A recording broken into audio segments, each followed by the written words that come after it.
Lepers at the Gate, Haftarat Metzora. The Haftarah of Metzora is challenging. Or rather, it shouldn't be challenging. What could be more natural than discussing 4 lepers, Metzoraim, in the Haftarah of Parashat Metzora? But as is my custom, I'll do everything I can to complicate things, only to try to untangle the mess I made. The narrative of the unit in the Tanakh is a great story. It opens with Elisha declaring that the famine in Samaria will end. The king's officer scoffs at the prophecy, and Elisha responds with a harsh prediction of his death. The Haftarah continues with the tale of 4 lepers who overcome their fear and take their chances with their Arami camp. Their gamble works, the Aramim have fled, the lepers feast and hide some loot, then eventually report the good news to the city. The city's guard informs the king, who suspects a trap, but his servants convince him to check things out. The scouts find the camp empty, and the famine is indeed broken. The story ends with the officer's death in the exact way that Elisha predicted, closing the narrative circle. As usual, the Haftarah is divided by tradition. The Sephardi reading keeps the full narrative, which focuses on the sin and punishment of the officer and only happens to involve some lepers. The Ashkenazi version shifts the focus and begins with verse 3. Now, there were 4 men with leprosy at the entrance of the city gate. In this version, the lepers are the story. Who cares if it ends with the officer being trampled to death?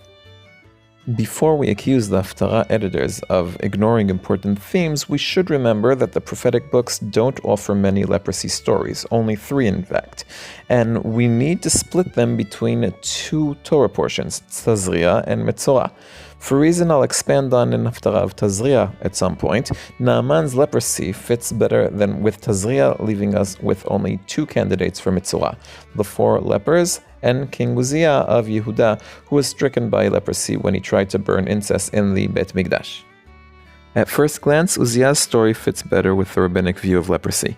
In Masechet Arachin, the Talmud lists 7 sins that caused tzaraat, the most famous of which is Lashon Hara, gossip. Uzziah's story reinforces that moral narrative. His heart grows proud, he sins, and he's struck with tzaraat. The story of the 4 lepers, on the other hand, doesn't follow that path. In the plain reading, they didn't do anything wrong. They are already lepers the moment we meet them. The rabbis solve this in their classic way. If there's no sin because it's the first time we've met the lepers, fine. They'll prove it's not the first time.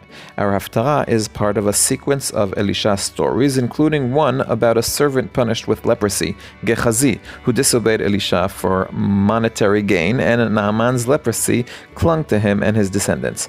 According to the Midrash, our 4 lepers are Gehazi and his 3 sons. This rabbinic view opens the door to a deeper understanding of the Ashkenazi Haftarah. If we stayed with the original narrative, sin and punishment, we'd miss the leper's backstory. By minimizing the officer's role to the very end, the Haftarah shifts the spotlight onto the lepers, giving us room to think about them. I think this is a great move. It gives leprosy a chance. All that's left is to go from the defense to offense, to show how the narrative frame of the Haftarah doesn't just downplay the officer's part, but actually tells its own leprosy-themed story. From Parashat Tazria, we learn that the punishment for Metzora is isolation. He sits alone outside the camp. He warns people away by shouting, Tameh, Tameh. He's examined, contained, and removed from society. Metzora then describes the process of bringing him back. 2 birds. The priest comes out to him. Oil is applied by the priest, and the man is eventually reintegrated into the community. That's the journey our lepers take in the Haftarah. At first, they sit outside the city. The city doesn't care about them, and they don't care about the city. Their motivation is wholly self-centered. If we enter the city, we'll die. If we stay here, we'll die. Let's go to the Aramim. What do we have to lose? Even when they find the camp empty, they initially think only of themselves. They eat, hoard, and bury loot, and only then do they remember that other people exist. True, their conscience is mixed with fear. We may be punished for this, but still, it's a step.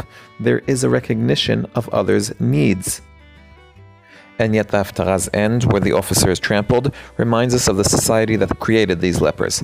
Of a society where, when faced with the same crisis as the lepers, people failed to recognize one another's humanity and stampede each other at the gate.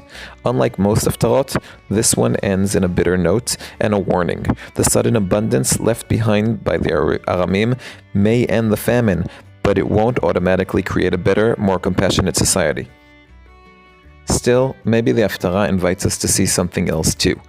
Even from the city gates, where the lepers sit, cut off and silenced, something can begin to move. The ones exiled from the community may be the first to lead it back towards healing. In memory of my beloved and heroic student Amichai Shimon ben Ishai and Bat Yarubin Hashem Mikom Damo, Dovi Holtz, one who loves Tanakh.